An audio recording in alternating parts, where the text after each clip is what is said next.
Hi Shantanu, Hi, Adi. welcome to Sudeep Audio's channel.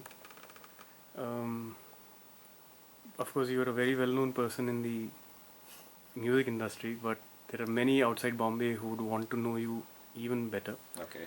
So, could you run us through your I'd love journey? to. And first of all, I'd like to thank you for having me part of this platform. Um, I've been following your work, Thank and it's been a great insight into um, our recording industry. Um, I am currently the chief engineer at Yash Raj Films Studios, and it's been a great ride for me so far, pretty much 20 odd years now in the business you. of sound, hopefully good sound. And this is what I'd actually like to uh, make a point and say that it's an unfortunate state that our country and the recording industry is going through, Really? which is, I dare say that it is because of the advent of technology. Okay. I'm a great believer in technology. I, I pretty much stocked up. Yes, we can see Yeah, it all around you. I'm pretty much stocked up. I'm a great believer in technology, but also a firm believer that technology has to be used correctly. And the death of the big studio and the tradition of recording is what has brought about bad practices in recording, where there are too many kids because of the advent of affordable DAWs, and to be able to set up a so-called recording Studio. studio, mixing studio facility in your bedroom. It's great, but it should not sound like it's coming out of someone's bedroom, and which is what is happening today, where because of the access of technology and it almost being idiot friendly, Mm. people are under the impression that it's anyone can be a recording engineer, anyone can be a mix engineer, not realizing the time, effort, knowledge, honesty, patience, and hours and hours and hours of work and experience spent behind a recording console with a bunch of musicians in front of you in the live area. People have forgotten that. Everything is available as VSTs today. Samples. And, Everything samples today. Honestly speaking, I will not mention names, but I just finished working with a particular band. I came across a record producer who's was producing some of the drum tracks that I recorded over here in my studio, and he's never ever known how to mix live drums because he's always worked with samples. oh, okay. And to me, that's shocking because Mm-mm. how can you mix something which you've never even recorded? And this is where I come into bad practice, where people are just saying, oh, forget about my guitar tone over here. I'll just like plug into some box and I'll get one sound, and then I'll use all my stuff in over here to create a sound. Mm. Well, where is the artistry gone? To me, that's not being artistry at all. Right. Uh, I'll get briefs and saying like, I want this tabla dholak sample which I've got, but I want it to sound like there are 40 of them playing. I said, I can't do it. Mm. You know, I might think I'm God, but I'm not. And this is something that I definitely can't do because you cannot replace 80 hands With. in a room Mm. with super microphones, super preamps, super processing And I'll record onto, you know, quarter centimeter cassette tape if you ask me to. To me, that doesn't matter. Okay. The medium of recording doesn't really matter to me. Because if I am hearing the sound through my monitors, that's obviously the sound that I'm capturing onto my medium. Yes. So whether it is tape, whether it is any DAW, whatever it is, whatever, even if ask me to record to magnetic today, it'll still sound that way. It's just that I need to know the resolution of those particular mediums. So people have forgotten that. The art of recording. There is too much emphasis given on mixing. Okay. You can't mix if nothing is recorded. And you can't make something that is recorded like shit and make it sound great unless you use all your replacer toys today. But you can't replace voice. You can't replace a person's soul. You can't replace tonality. How are you going to do that? And which means you don't know what you're doing. And this is the problem that I face a lot because Shantanu को भेज के mix करवा देंगे. He'll improve it and he'll. वो कुछ कर देगा. Huh. मैं क्या करूं? Right. There's nothing I can do because it's recorded horribly. And obviously, part of a mixing engineer's job is definitely to have his own personality, you know, make his own individual statement. There's no point, you know, you just send me the tracks and I just mix it and okay, I can hear everything, everything's fine. That's not a mix. There has to be a personality into the mix. And that will never ever come if it's not recorded properly. Right. And this is the main thing that people don't realize today. They'll record in crappy rooms, standing waves, ring modulation, you can hear things, overtones are happening, good microphones sounding bad because it's a bad room. So no one takes that into importance because they say, no, we'll send it to XYZ to mix and it'll be fine. Doesn't happen. It doesn't work that way, and which is what most people unfortunately still don't realize. Okay, they're continuing doing what They continue doing it. They continue doing it. Now, I come across as a really, you know, hot-headed, egocentric ass because when I get these tracks, I go directly and tell these guys, I can't mix this. So you just don't take up any. I can't do it. I can't mix this. How can I mix it? It's just on its own. What is a mix? It's like you bring everything into balance. You bring it a nice color, bring it a nice perspective. If you had to give Leonardo da Vinci crappy paints and a crappy canvas, he won't be able to do anything. Right. Well, Sure, his mind is over there, but you give him. You got to have something to play with. Yeah. And most of the times you're getting nothing. And everyone puts it down to budget nahi hai. I'll tell you something. You don't need a budget to make things sound good. You just need to go into a right place, go with the right people, and record it well. And what does recording well mean? The way that instrument is meant to sound you have to know what that instrument first sounds like. yes. Now, if you hear a tabla in a bathroom, that's not the sound of the tabla. No.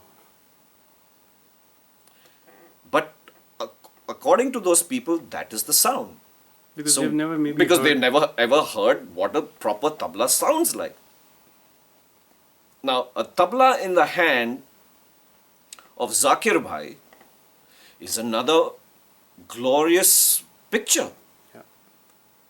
That same tabla, which Zakir Bhai obviously won't give it to anyone else, but that same tabla in another person's hand will sound completely different. So it's the combination of the instrument and the musician. which is what people don't understand. Sound replacers will not help me achieve that. Yeah. Will definitely not help me achieve that. And this is something that I've been trying to tell a lot of youngsters as to get involved with good practice. And good practice is go into a good studio which has the correct microphones, which has a decent enough console. Forget about preamps and all these kind of things. Forget about all that for now. Okay. We are fortunate that my management can afford me these, beautiful pieces of equipment which add to the sonic flavor and color of the sound that I want to bring out. And that's it.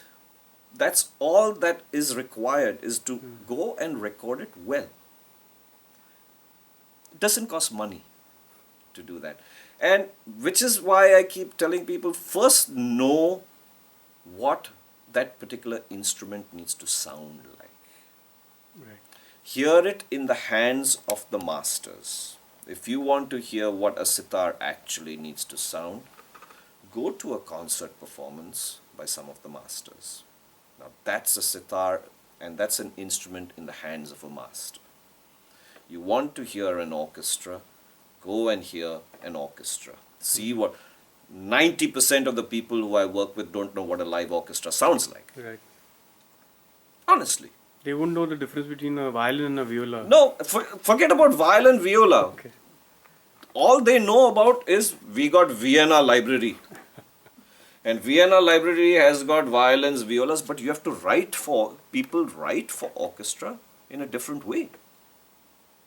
So it's the writing. You can't just say, okay, this is the line, so then what should the violas do? Violas will play the harmony, cellos will play something else, they'll play a counter to it. That becomes orchestral writing. That's not it. So, education, musical education, to me, is the first process to be a sound engineer. Listen, if you don't have everyone will obviously not have the opportunity to travel abroad and hear all the great orchestras, hear all the great musicians. Go pick up the CD. Don't download MP3s, because there again you're starting off with a bad benchmark. So you got to hold benchmarks, and which is what I have always done, and it has been inculcated in me through my friends and colleagues who I worked with. No one taught me, honestly. Okay. We had to learn things on our own. We had to figure out our mistakes on our own. And we wanted to learn, we wanted to better ourselves, we wanted to better the sound. So we went out of our way and got in touch with the masters. Al Schmidt, Bruce Wideen, Bob Clearmountain. We went and said, how the hell does one get in touch with these people? So we actually went and got in touch with them. And the best part is, like, we were scared. Like, then they're going to say, who the hell is this Indian kid trying to bloody, puck our head? But they were so responsive, they were so helpful. They just told us everything that we wanted to know. Whatever question was asked, every answer was so detailed that it's unbelievable that these people are so free with their information and want to pass on knowledge to the new generation.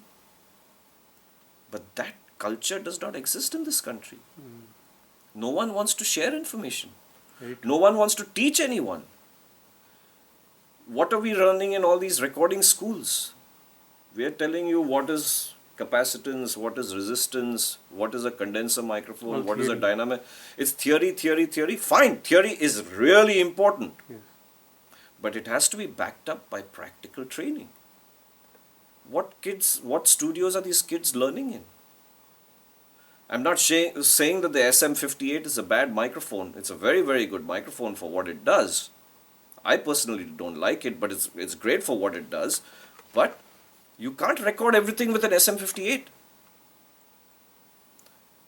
These are what these kids are getting to work with. So the 58 on hi-hats, 58 on kick drum, 58 on sitar, 58 on violin, 58 on trumpet. And then people say, "Arey yeah, how come those people's outside Western recordings sound so good?" Now my whole thing is, what's in the West is not always the best. There's enough of crap going on over there also. So you have to be able to siphon out what's good. And that comes only through extensive years of listening to well recorded, well engineered, good music. Why do the Beatles albums sound so great today?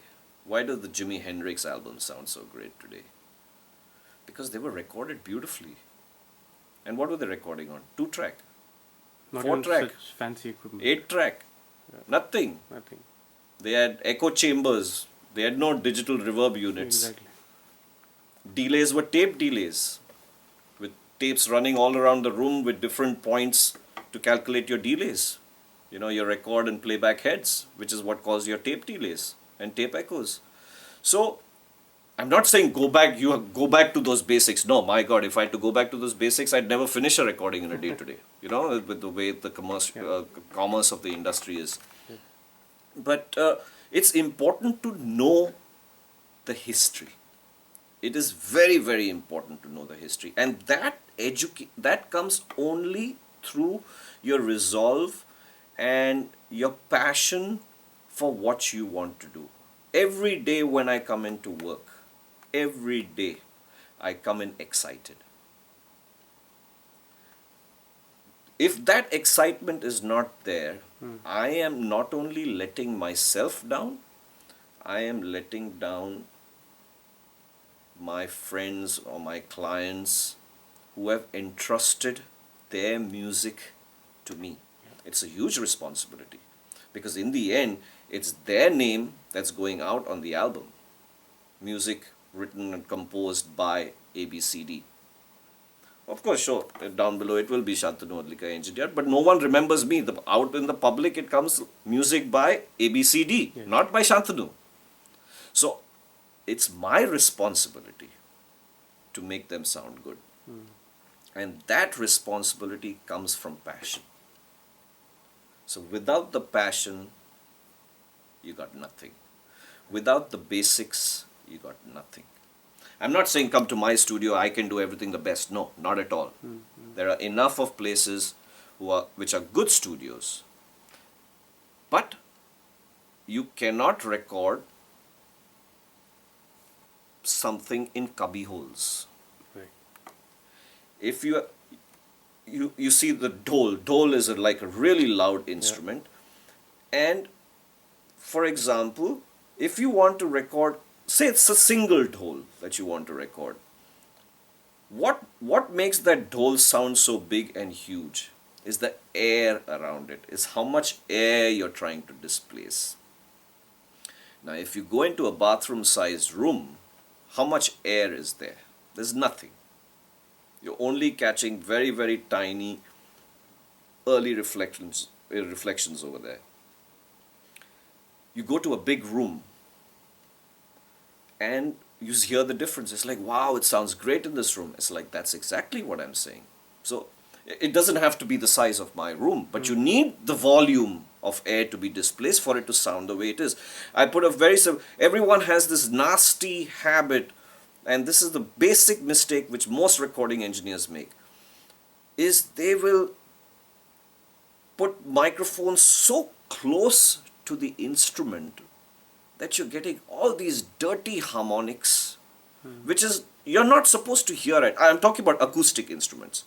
And you're not supposed to hear that. Why does you need all that air? So I'm saying you take a microphone, use it as a spot microphone, but give the microphone some room to breathe. You know, you can't choke the microphone. You know, you keeping it so close to say even a tabla, what is the time taken for the sound waves to travel from the instrument to the microphone? There's nothing. No distance. There's no distance at all. So what are you getting? What are you recording? You're recording things which you shouldn't be hearing. Yeah. And that's the basic. It's like by way of explaining to students, and I do a lot of, trying to pass on as much information as I can to everybody. It says you take your ear and you put your ear right next to that instrument. Like say you put your microphone 2 inches away from the instrument. And you put your ear over there. Imagine your ear to be the microphone, because your microphone is performing exactly that role. Yes. Is the ear to the instrument. Yes. You take your ear and you put it next to that instrument, and you please first of all, you tell the musician not to play too loud, otherwise you'll damage your ears. And you ask him to play, and it sounds horrible. Just take one ear, close one ear down, Okay. and take your ear and go in over there and listen to that. It sounds horrible because it's right here in your, there's no air. You start moving back a little bit, it starts getting more pleasing. And then by moving around, you actually find a spot where to you, now it becomes very subjective, where at that point you say like, this is where I like the sound the most. That's where you place the microphone. That's where you place the microphone. Right. Also keep a spot microphone just to get that little extra presence if you want a little bit of more saturation. You want to drive the preamps a little bit hard, and that's a creative thing. That's an absolute creative thing. So everyone asks me, Shantanu, how come your recording sounds so airy and open? It's just because of this. So even in a small room, if you go to, you still have a sweet spot in that room. Right. Because the moment you bring the microphone close to that particular instrument, in whatever size room, even in my room, it'll still sound small. Yeah. Because you're not giving it any room to breathe. So this is what I'm talking about, basic practices which are not Being observed and which are not even inculcated, and not even because everyone wants to be a mix engineer. Because mixing has all the glory. I don't see how mixing has all the glory. I really don't see how mixing has all the glory. Because you can't mix things which are tracked not properly, and I keep going back to the same thing. You'll be able to mix things only if they're recorded. Right. The input has to be. Yeah, input has to be good. There's nothing you can do. You can't make a Maruti 800, fly down the Mumbai expressway like a Ferrari. It's not meant to do that. Right. And to try to do that, it'll be a breakdown. Yeah. So it's actually, this is not science. It's common sense. Most of good recording practice actually is common sense. Right.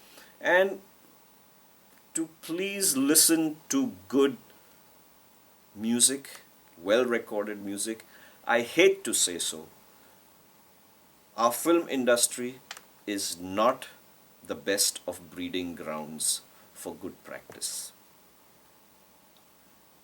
Not because of not being quality conscious, there is quality, but it is a chalta hai attitude. Typical Indian. It is a mindset. chalta hai, good enough. It's good enough. It's good enough. It's not great. It's not great. Who wants to be great? But you should be great. If you're doing something, you have to believe that that is the greatest job that you've ever done. And your next job has to be greater than your previous job. So that is what I would say fight, but that is what my purpose actually in not life, but in my professional life, is to continue to make good recordings, keep bettering myself from what I did previously, and to pass on whatever I know to whoever is interested, and for them to apply it. Right. For me, because knowledge without application is of no for use. books, maybe. Yeah, it's fun. It's like, why do you read a book? Because you gain something from it. Why do you see a movie? Okay, sometimes you see a movie just because you just want to be entertained. Yeah. Sometimes music is also just like that. You just want to be entertained. So let's make it entertaining. Right. And an oral experience can be entertaining. You just feel great. And the great thing about music is your mood for the particular day or that particular moment determines the mood of the song that you're listening to. The same song you listen to in a different kind of frame of mind will sound different to you. So, you know, go with your passion, go with your life, go with feeling, and go with a sense of excitement, and go with the firm resolve. And I believe in this, that there is nothing such as good enough for this country. Either you want and try to excel, not just in this country, it has to be across the globe. Yeah. You got to hold that benchmark. Is it good enough for India? Good enough for India means like I think I'm better than what is there for India. Which means it'll leave me in such a state where I'll say like, oh God, I've achieved my goal. I'm nowhere close to achieving what I really want. So the drive to constantly excel and the chalta hai attitude, no, has to go. Has to go, because that's the only way you will contribute to progress. And progress is what we are all looking for. Nowhere should we be going back 2 steps. If you take 1 step forward, you have to take the next step. There is no backward step, because backward step means like it's, according to me, is the beginning of the end. And unfortunately, that's the situation of our country. No, but you've been very kind in sharing a lot of important information about how you work, about your passion, about you excelling in every project, and it's being proved from album to album. Well, I hope so. Yes, and thank you for spending time with us. My pleasure. We'll do various episodes. Yeah, I'd in love times to. You come. know, we should take this forward, Adi, and you know, we could get into factors. Maybe if you get feedback, and we could actually approach subjects as to, you know, how you record drums, how you record guitars, how you record X, Y, Z, and how you can compile a mix. You know, use of processing, use of external outboard equipment, digital versus analog. There's a lot to talk yes, about. yes. There's a lot to talk So about. we'll bother you time and again. And Absolutely, thanks so my much. pleasure. My Thank you, pleasure. sir. Cheers. Thank you.